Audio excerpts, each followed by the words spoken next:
কিশোরগঞ্জের ভৈরব উপজেলা সদরে এমন মশার কয়েল কারখানা রয়েছে ১০০-র মতো।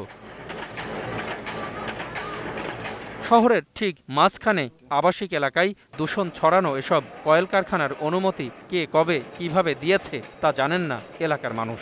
একইভাবে উৎপাদনে যেতে যে ১৬টি প্রতিষ্ঠানের ছাড়পত্র লাগে তা নেয়ারও প্রয়োজন মনে করেননি কারখানা মালিকেরা। দূষণ ছড়ানো এসব কয়েল কারখানার বিরুদ্ধে বহুবার কথা বলেও ফল পাননি এলাকাবাসী। গোড়াকান্দা, পঞ্চবটি সহ ভৈরবে প্রায় কয়েকশ আপনার কয়েল ফ্যাক্টরি রয়েছে, যার মধ্যে ৪ থেকে ৫টির আপনার লাইসেন্স আছে। তাদের কোনো ল্যাবরেটরি নেই, ল্যাব নেই, কিছুই নেই। তারা অতিরিক্ত মাত্রায় কেমিক্যাল ব্যবহার করে, গাছগাছালি নষ্ট হচ্ছে তাদের এই কয়েল ফ্যাক্টরি অতিরিক্ত কেমিক্যালের ব্যবহারের কারণে। আমি অসুস্থ হয়ে গেছি, আমার স্ত্রী অসুস্থ হয়ে গেছে, আমার বাচ্চা অসুস্থ হয়ে গেছে। শ্বাসকষ্ট, বাচ্চারা অনেক কিছু মিষ্টি রেস্টুরেন্টের সময় দেখা গেল যে করে, আবার মিষ্টি চলে গেলে আবার সেই তাকে আর কি। শহর সংলগ্ন তাতারকান্দি, লক্ষ্মীপুর, জগন্নাথপুর, শম্ভুপুর, নিউ টাউন সহ পার্শ্ববর্তী গ্রামগুলোতেও গড়ে উঠেছে আরও শখানেক কয়েল ফ্যাক্টরি। মাস্ক কিংবা নির্দিষ্ট পোশাক ছাড়াই তাতে কাজ করছে অসংখ্য নারী আর শিশু। তারা প্রভাবশালী, তাদের কাছে এদের কোনো প্রতিকার নাই।